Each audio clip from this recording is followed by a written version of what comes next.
This podcast of the Gamecock Central Takeover Hour presented by Firehouse Subs is sponsored by AAA Heating and Air. The premier HVAC company in the Midlands is growing. Are you a top HVAC technician?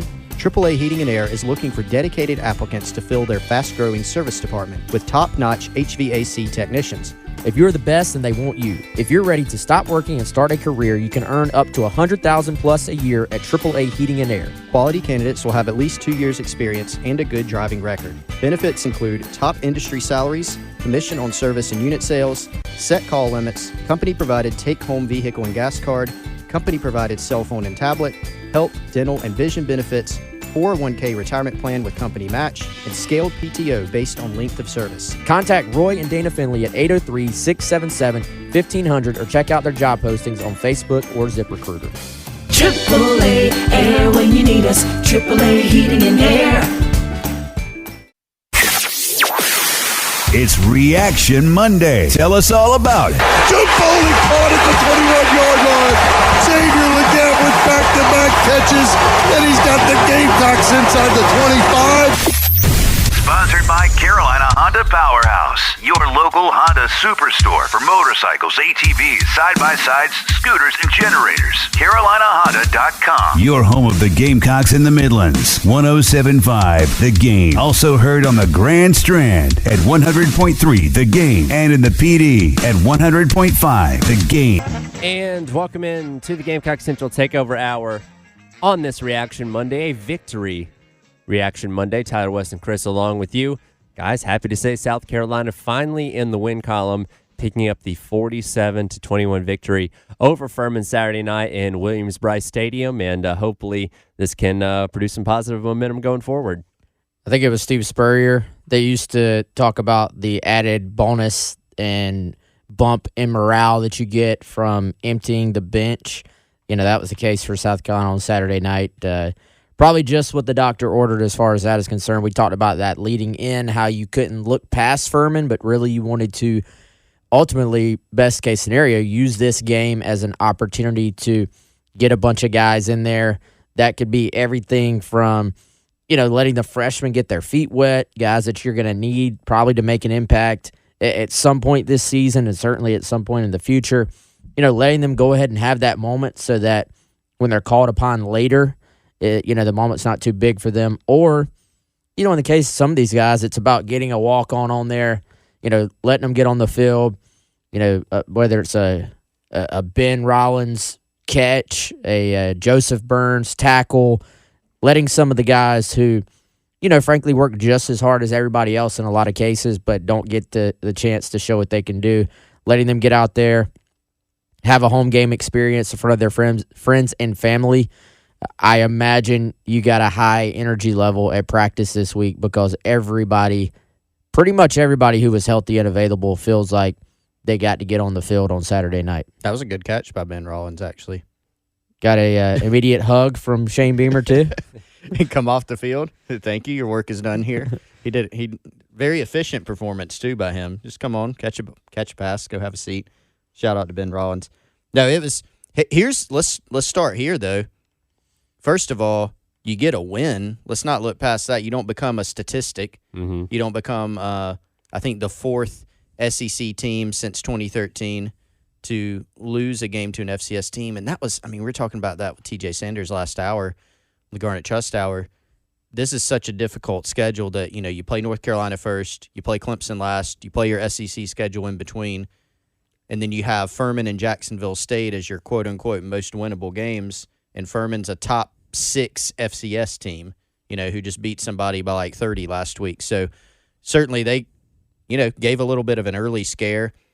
Wes, I think you and I were a little bit back and forth during the game. We were texting, trying to figure out, is South Carolina going to be okay here ultimately despite that? Or is it going to be the fourth quarter dogfight that Tyler expected?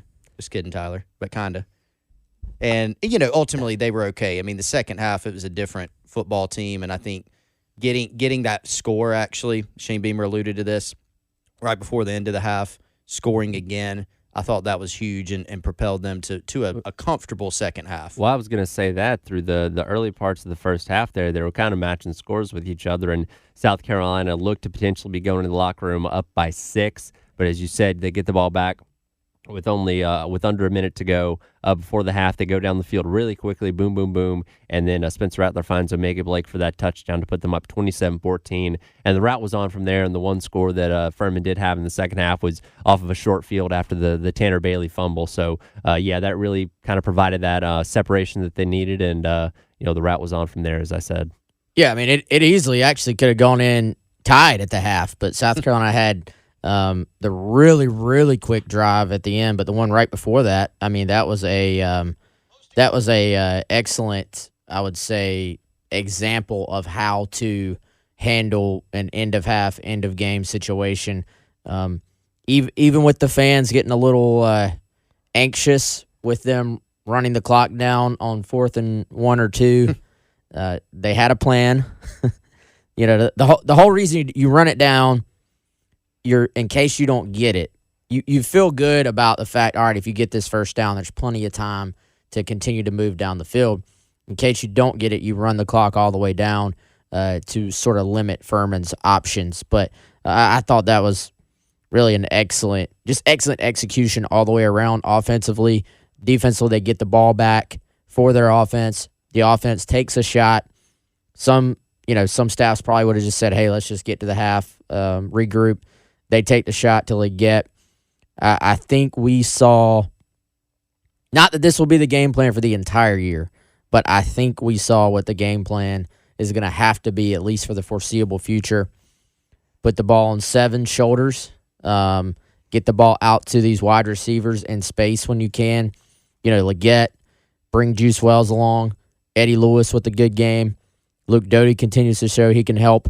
And, once you can kind of let Juice Wells get his feet under him and kind of let that be your core group right there, I mean, this actually, I think, could be one of the best receiving cores we have seen at South Carolina. And for both the team's sake and for the kids' sake, you hope Marion Brown has not had an injury where, it's going to linger, because I thought AB, he had the drop against UNC, which sticks out, but let's just look at his overall play through 2 games. He is playing the best ball of his career, looks quick. He's got an added element of make you miss that I don't know if we quite had seen a ton of yet. And I think the extra added strength and weight that he put on this offseason is paying off with the physicality he's playing with as well. So really hoping for AB that's not something that lingers, because I think he's got a chance to also have an excellent season. You got a receiving core that's going to be fighting for the football, it seems like. Yeah, and Coach Beamer wasn't able to provide any updates on AB's condition last night in his teleconference. Hopefully we'll get some more word on that tomorrow. He just listed questionable, basically. As questionable, which is pretty much everybody as far as injuries are concerned right now, outside of Mo Kaba and Case and Henry, who we know are going to be out for a while. But that being said, with AB, Eddie Lewis was able to slide into that slot position after AB went out with the injury. On the punt return, played pretty well himself. He's somebody that we obviously thought was going to play more of a factor in the special teams game, given what he did at Memphis, but was able to kind of be put in that slot role on Saturday and put some good numbers up himself. I want to spend some time. There's a lot to unpack in this game in total, but we got to get to Luke Doty. We got to talk about a bunch of other guys, but we must not move past Xavier Legette to start. So Xavier Legette's transition into being a big-time wideout is complete. It's official. Mark it down, stamp it, whatever you want to do. He looks like a completely different player. And all the glimpses that we've seen from time to time, he's just put it together now. And, now maybe he goes out against Georgia and has 1 or 2 catches, right? I think that'll be more of the product of playing Georgia. But you kind of know it when you see it. And you can look statistically. Doesn't he lead all Power 5 receivers in receiving yards right now? I believe so. You look at the plays he's made. He's done it in so many different ways. And I know the competition gets tougher. The next several weeks, they're going to play a bunch of SEC teams that are going to have better defensive backs than he's seen against Furman, against North Carolina. But he's done what you would expect a dominant receiver to do. When the ball's in the air, he's coming down with it, right? He has seen more targets part of that is Juice Wells has been limited, but he's good enough now to where he looks like a legitimate, like if he's your number one receiver, he's a good number one receiver. He's a really good option. Some of the numbers he's put up the first couple weeks, some of the plays he's made the first couple weeks, they look like what some of the best receivers in South Carolina history, and there's some really good ones, it looks like what those guys have done. So, and not only that, guys, I was talking to TJ about this too. He's absolutely flying down the field on special teams. He's just been, I mean, you're replacing Jalen Brooks, you're replacing Darius Rush, and you really haven't missed a beat because of Xavier Legette, who's also out there making huge plays for you on offense. Yeah, I mean, he's kind of transcended, I feel like he has taken like some guys just get to the point they're just a man among boys, and I mean, Frank, he looked like that obviously against Furman, but he looked like that against North Carolina, obviously a Power 5 team as well. So you couldn't be happier for him. You know, I think, you know, I keep talking about just the level of confidence there, but a lot of that I think stems from just the amount of extra work he's gotten in this year, just never missing a practice, never missing a workout.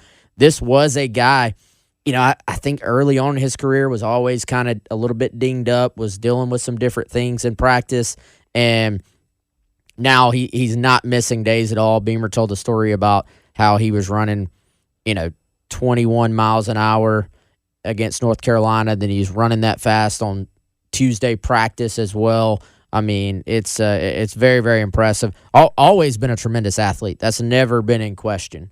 But he's kind of showing you the developmental side of it, what happens if you can kind of take that almost limitless potential and then work and work and work and work to the point that you put it all together on the football field. If I'm South Carolina, I'm pointing this guy out on my recruiting tape as well. Like, this is hey guys, this was a high school quarterback, small town, not very highly recruited, late take for South Carolina, and he's developed into, let's go ahead and call it, an NFL draft pick. Can't have a great wide receiver without a great quarterback. We'll talk about Spencer's Saturday performance coming up. You're listening to the Gamecock Central Takeover Hour presented by Firehouse Subs. Stacking Benjamins with Joe and his good friend OG not only has great financial insight, it's laid back with humor too. The Len Penzo sandwich survey. I wanted to know, was it really cheaper to brown bag it every day, or was it cheaper to go through the school lunch? And the most expensive sandwich of all. 46% increase. This is the first time a sandwich has ever touched $5. Before anybody gags on that, though, it's a great sandwich. Find out more by searching the Stacking Benjamins podcast, wherever you listen.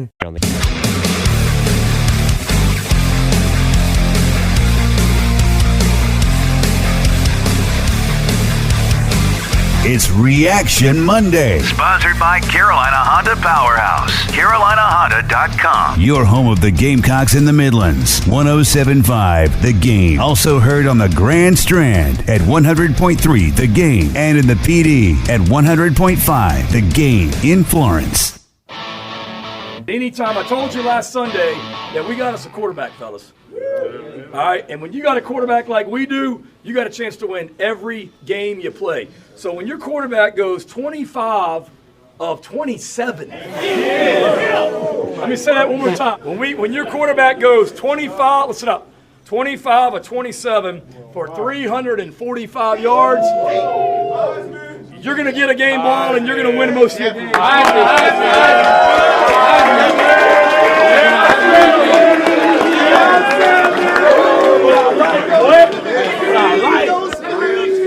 Welcome back into the Gamecock Central Takeover Hour presented by Firehouse Subs. Tyler, West, and Chris along with you on this Victory Reaction Monday morning. That was the sound post-game in the locker room as Coach Beamer handing the game ball over to Spencer Rattler, who put in an amazing performance on Saturday night, 25 of 27 for 345 yards and 3 touchdowns, which adds on to what was an impressive performance against North Carolina the week before, all things considered, with how many times he got sacked. And Spencer Rattler playing really, really solidly through these first 2 games, looking like one of the best quarterbacks in the SEC right now. Yeah, and maybe one of the best in the country. I think this is the exact start he needed. this is kind of what Gamecock fans and probably Spencer envisioned when he joined the program, going into last year. And I think you look at what Rattler has done so far, just has continued everything we heard from the preseason into actual games. That's the thing. You always kind of have this caveat going into a season. You never know if a guy and what he's doing in practice is going to completely carry over when you throw in the element of other teams. And for him, I mean, honestly, my expectations based on everything we heard, they were like through the roof, and he's managed to exceed even that, I feel like, which is pretty amazing. And, I think he's carried himself so well throughout this entire process with the ups and the downs. He has taken over as a leader of this program and really has just, like, I don't know, like I feel like when Rattler first came to South Carolina, there's obviously a ton of excitement, but it was, he's a transfer. That's an Oklahoma quarterback. He's transferring in. He's going to be here for a year. He's going to do some great things and then move on. Now I think you'd feel like this guy is a South Carolina football player. He's like ingrained in the culture, and he's embraced it. The fan base has embraced it, and I'm very, very curious to see just how far he can take this thing. When you compare the first two games of this season to the first two games of last season, the number one difference that you can tell is, no turnovers, right? And that's despite, Dow Loggins talked about it, Shane Beamer talked about it, we've talked about it. Game one against North Carolina wasn't a success by any means offensively because you didn't win the game, you didn't score enough points, but you certainly don't look back and say, man, Rattler just didn't really give him a chance. He was actually the foremost reason that they were even in that game despite all the problems. Didn't turn the football over. Same thing here last week. Very high completion percentages. Last year, game 2, Arkansas had a pick in that game, had one touchdown. You look at the opener against Georgia State, threw for 227, one touchdown, 2 picks in that game. And so that's been the number one difference, and that's been, I think, the number one thing that this staff wanted out of Rattler was, hey, we're going to put more on you this year. We need you to be the guy, but we also need you to do that, make all these plays, sometimes make them under duress, make off-schedule plays, and we want you to do it while taking even better care of the football. And, the competition, obviously, it goes without saying. It'll ratchet up starting in Athens and for the rest of the year, but that's been a huge difference. He just looks so in control, so in command of everything, and his confidence is through the roof, and I think that's just – the scheme has helped. I really do think that, but all credit to him because he's just making really good decisions with the ball. And this is something that I brought up to TJ Sanders in the last hour, and he confirmed it to be true. It just seems like Spencer's so locked in right now, and everything we've heard from him in the offseason and even just in the way he's carried himself on the field and on the sidelines, he just seems to be in some kind of zone that maybe he wasn't in a year ago. And, having that full year on campus and going through another spring, and again, just being more comfortable in this offense, goes a long way with that. It does, and I think, some credit there to Dow Loggins as well. I think that when you have a new coach, it can take a little bit of time for coach and quarterback to get on the same page, and, they really just haven't missed a beat at all. And I think, you can tell when a quarterback is locked in. There's multiple indicators, I think, but he really also just hasn't missed the easy throws either. Like sometimes when a quarterback is just a little bit off, you'll see him maybe kind of short arm the easy throw or just doesn't really, make those moves with confidence. And we've seen Spencer pretty much do everything with confidence. They really, for the first part of the game on Saturday, they were attacking underneath. And Furman, it looked like they were playing, kind of this almost shell zone defense, lots of 4 across, I think. And South Carolina just sort of went to the perimeter, short passing game. Spencer has thrown those little quick out routes with like perfection this year, I think. And, with velocity, puts the ball where it needs to be. And then we saw as the game sort of progressed, South Carolina started to extend it vertically a little bit. And he hits those throws as well, despite the fact that, he he had gone all game sort of pumping underneath. He has some opportunities down the field, makes a couple beautiful throws, and next thing you know, the game is pretty much over by all intents and purposes. So, I was kind of curious to see what numbers Rattler could have put up if they had just kept rolling him out there. But obviously, getting some young guys in the game and kind of emptying the bench was a bigger priority for this one. He threw the ball 28 times. He was 25 of 28, and PFF says he has one drop, which I'm having a hard time recalling right now. But I remember one ball where you're like, that wasn't as good of a. There was a high one to Juice Wells, and that's really the only one I can think of. And really, you look back at game one as well. He just hasn't missed very often. Yeah, I think those stats are adjusted too because one of those incompletions was a spike to stop the clock. There you go. So I think officially it's 25 of 27. Yeah, and that was new information to me. I didn't realize. I thought a spike counted. Yeah, me too, until Colin told me this morning, because if you look at the StatCast, it has like team 0 for 1, and I guess that's how they mark it now. Yeah, so, I made a mistake in my Sunday thoughts on the game. I thought his only two misses were the spike and the ball to Juice Wells. The other one, I was rewatching the game this morning. It was an RPO to Eddie Lewis. That's what they're counting as the drop. Yes, yes. It was one of those. A little behind him. It was in his hands, but it was a little bit behind him. He was getting hit. I mean, I don't know if you. I wouldn't. They like give out the drops on PFF. Like they are not shy about that. Should have had that. They gave Eddie Lou a drop, even though he's getting nailed by the safety. It's a little bit behind him. It was one of those where if you ask Spencer, he probably says, I could have made a little bit better throw. If you ask Eddie, he'd probably say, I should have caught it. Mm-hmm. But, we're not living in a perfect world. It could have been 6 inches ahead of him.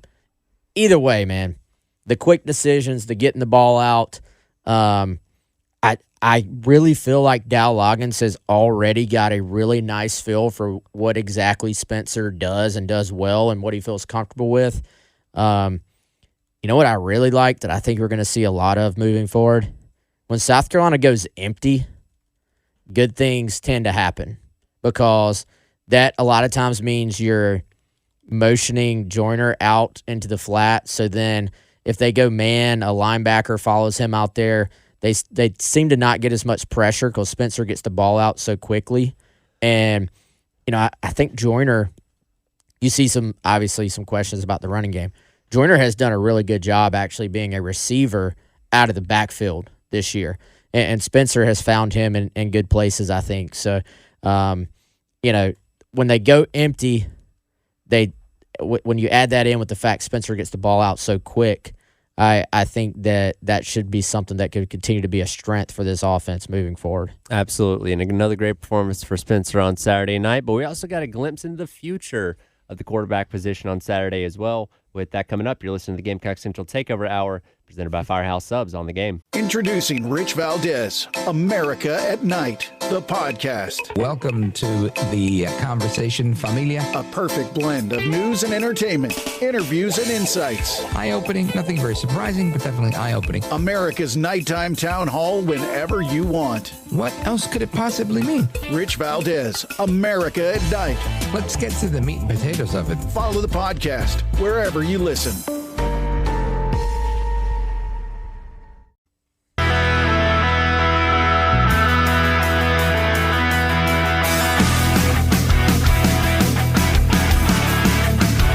What you're talking about. Sponsored by Love Chevrolet. On your home of the Gamecocks. In Columbia, 107.5 The Game. Also heard on 100.3 The Game in Myrtle Beach. And 100.5 The Game in Florence. In the ball game, Lenore Sellers looking his way. We got it. Touchdown, Carolina. Touchdown, Lenore Sellers to Nick Harbor. 7 yards out to get a feel in that combo. They be hooking up for a long time. Welcome back in, Gamecock Central Takeover Hour, presented by Firehouse Subs. Tyler, Wes, and Chris with you on this Reaction Monday.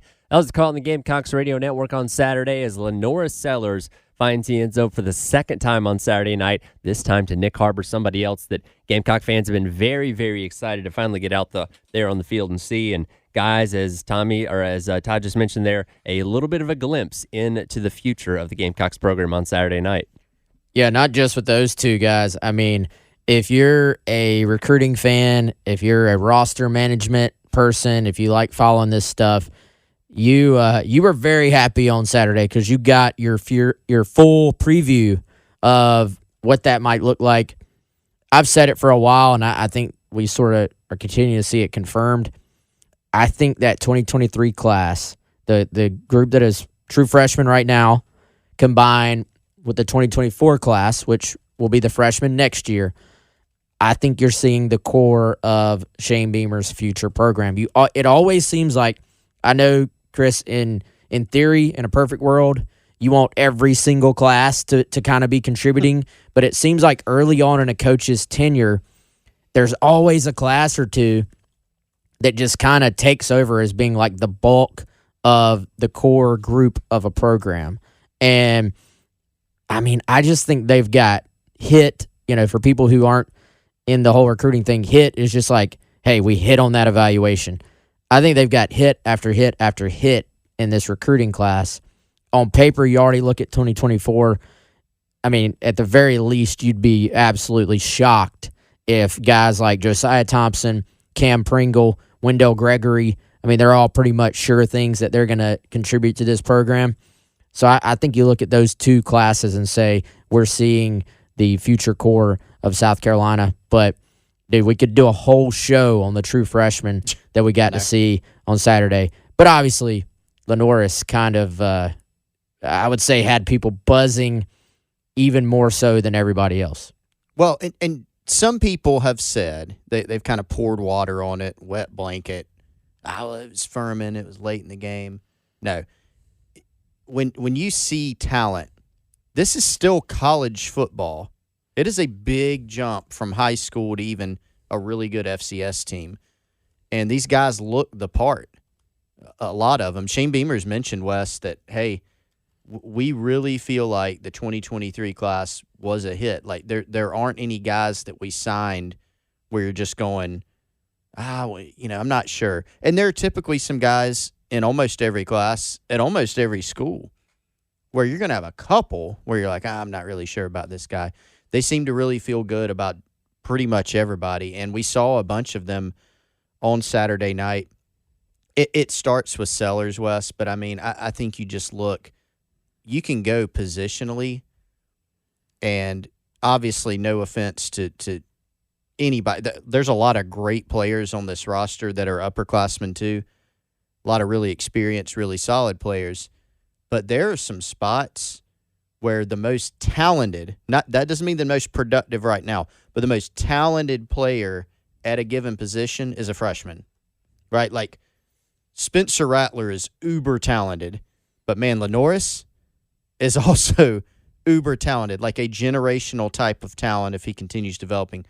I texted you on Saturday night during the game. DJ Braswell, finished product? No. Will he be the leading rusher on this team as a freshman? No. But I do know that he has a burst that I don't think anybody else possesses on the team. Nick Harbor, you just look at him, just in terms of the athleticism, the natural talent. He's got a bunch of it. Jalen Kilgore at safety, right? Ooh. I mean, there's TJ Sanders, West, told me, I was like, hey, I was asking him during the break, and then I got him to talk about it during the show. I'm like, what do you think about Kilgore? He was like, when he first got here, I was like, what school did he come from? Like, he thought he was a transfer. He said he doesn't act like a freshman, doesn't look like a freshman.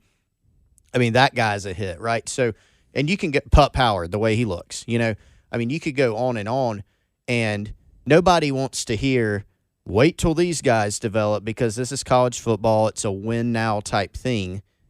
And if you're South Carolina, your goal is to do both. You want to win some games this year, obviously, as many as you can. But I do think you look at the fact that some of the best talent on this team is in year one, and that should probably be an exciting thing for the future. And you've got a great talent at the most important position on the field to develop after Rattler. Yeah, you really do, man. And I mean, dude, what about Tyshawn Russell? I mean, I have no problem. I said this on the site. Had no clue that he was going to factor in that early in the game, especially. Like, yeah, he was out there. You and I were texting about this. He was out there, obviously, when they sort of started rolling a lot of guys in. But he was out there a little bit before that, too. And we got a little slight hint. One of those open practices that we were at, and we were doing depth chart drill, Tyshawn Russell rolled out there, I think, before about every freshman, and for that particular day. And I remember being like, I wonder if that's a little sign that this guy has been, impressing. And so that was a great catch on that deep ball, man. He had to run a long way. He had to track the ball. Not an easy catch. Yeah, he had to track the ball from, Beamer said he thought Sellers threw it into the stands. Should we do this? Like, I feel like that throw from Sellers was just like an all-time, like, I'm here moment. Like, to throw a ball that far and it to be that accurate. Well, I was sitting there going, I just put up, Wes, a great YouTube short, by the way, on the Gamecock Central channel. You have to check out, see if you're proud of me. But Lenore's talking about it. Was like, first of all, I wasn't supposed to do that. He was supposed to stick to one side. So he had like 20 yards in front of him. And so, everybody's watching it is excited because they're like, oh, he's about to take off. We're about to see him run. Like, really run. Everybody around me was like, run. Yeah. And everybody's like, why are you not running? And then he uncorks that. It's like, oh, that was good too. Yeah, he absolutely launched. Like, the ball just kept going. Like you're expecting it, and it just kept going. Just dropped it right in. Do you want to hear what Lenore had to say about that? Let's hear it. Here's what he had to say. My thought was to not force anything and just play the play out. And then I looked to the left, and I didn't like what well, first of all, I wasn't supposed to do that. I was supposed to stick to one side, and that's it. But I felt like I had time, so I just came back to Tyshawn, and it worked. And you know what? It worked out pretty well. The casual, like, did you see how he's sitting in the chair? Yeah. He's just chilling. Like, he just exudes. He's very confident. Yeah, he's just like, I thought about doing this, but I decided to throw a touchdown instead. I came back to the touchdown. Good decision. This is one of those guys, and we all hated facing these guys growing up in sports. This is one of those guys that has no idea how difficult it is for everybody else to do what they just naturally can do. Right. Watching that ball leave his hand, I really would not have been shocked if it would have done like the old Michael Vick commercial and it just kept going. Like that thing was launched. And then it has completely overshadowed what I thought was a pretty advanced throw and catch on the back shoulder ball to Harbor. Yep. He put that ball right where he wanted to. Natural timing there. You even wonder how many times have he and Harbor even had a chance to throw that ball in an 11-on-11 situation. I'm sure they have some, but not near as many as if they were starters, So he put that ball right where he wanted. And let's give credit to Harbor, too, as much as we have said, hold the phone on the crazy expectations, and as much as we've talked about speed, size, but raw. He made a beautiful adjustment, body control type catch on that naturally, hauled it in. Very cool moment for both of those guys. It was funny watching the broadcast, too. So Sellers and Harbor, rewatching the broadcast, they were talking about it on the sideline, and so you could do a little bit of lip reading, and Harbor was saying, like, he turned, and then he saw the ball was on him, and so he said, something. and stuck his mitts out and grabbed it. But it was that was not for a guy. You're exactly right. For a guy that's like, hey, the question or the development piece is like just receiver hands. That was a pretty impressive catch. But Sellers was 4 for 4. Yep. First throw was excellent. That throw was impressive. The other one was a rocket into Eddie Lewis, and then the other one was the ball to Peyton Mangrum, where he just sat back and just fired it in. And that's something that we've heard consistently, like just talking to people around the program. In practice, he just basically just lets it fly, and he just plays with so much confidence. Right. We'll continue to recap what happened on Saturday night against Furman as the Gamecock Central Takeover Hour presented by Firehouse Subs rolls on here on your Reaction Monday on the game. And Gamecock Central Takeover Hour presented by Firehouse Subs on this Reaction Monday. No special teams touchdown this past weekend for the Gamecocks, which means the Lawyer Lisa Special Teams Touchdown Contest rolls over once again. $300 up for grabs this weekend against Georgia. And if you want a chance to win that, head on over to 1075thegame.com and sign up for the Lawyer Lisa Special Teams Touchdown Contest. There is a special teams score this weekend. The new winner will be announced live on the air of the early game come Monday morning with Bill and Preston. And if nobody scores, then it rolls over to $400 for Mississippi State the following week. Speaking of special teams, one of the few areas on Saturday night that wasn't necessarily all that great. You had Mitch Jeter missing a field goal. You had a muffed extra point as well. You know, for an area that South Carolina takes so much pride in, wasn't the best night for special teams on Saturday.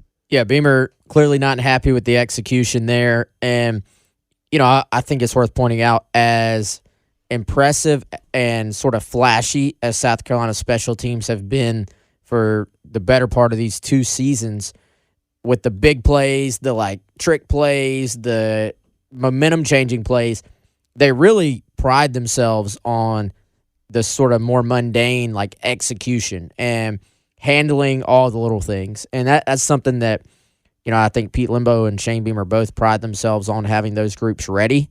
And Limbo has warned us all offseason, hey, I've got a lot of new guys that are out there on special teams. If you look out there, I haven't completely charted all the units from this past week, but there are a lot of guys out there on special teams Saturday that weren't out there the week before due to some injuries as well. So, you know, I think you look at that, and I imagine Limbo going to have a pretty tough practice on these guys this week. I hope we get to hear from him on Wednesday, because he will provide some greater details on what the focus is. But certainly you would rather have this wake-up call right now than you would it cost you down the line. But certainly I think Pete Limbo he will tell you we got to improve there if this unit is going to be the special teams unit that we've seen for the last 2 years. Yeah, Pete Limbo will call it like it is, and I have a feeling if he does come in on Wednesday, I think he will. Hopefully he will.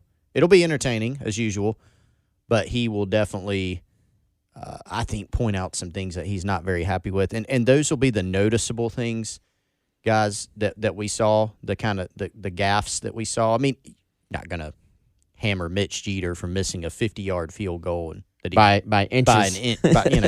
Yeah.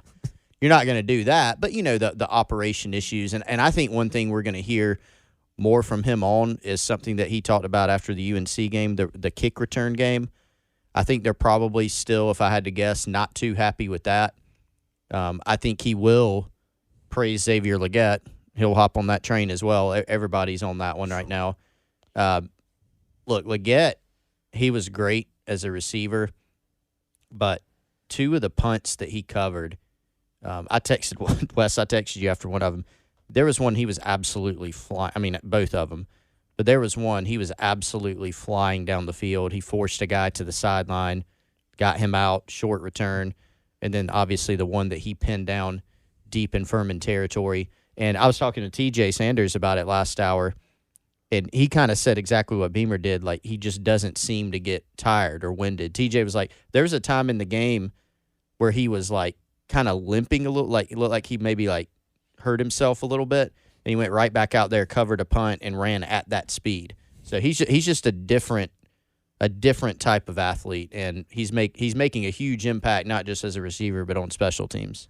One other thing from Saturday night, the offensive line certainly improved in protecting Spencer Rattler. No sacks allowed. The run blocking still needing a little bit of work, as South Carolina was able to eclipse 100 yards, but it wasn't maybe what we were hoping for. You did have Takarian Joyner break off 16-yard run early on in the game. Juju McDowell had a pretty decent run. We did see Mario Anderson and DJ Braswell, but that offensive line certainly still a work in progress. Yeah, I think work in progress is the the best way to say it. We probably actually need another hour to talk about this game.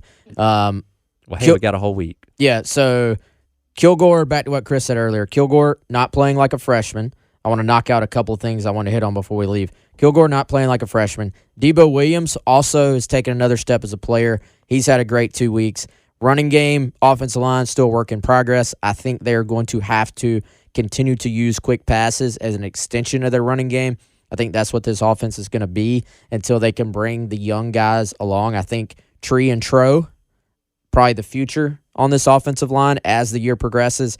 And Chris, real quick, Spectrum/Charter and Disney/ESPN have finally come to an agreement, and those channels will return to your TV.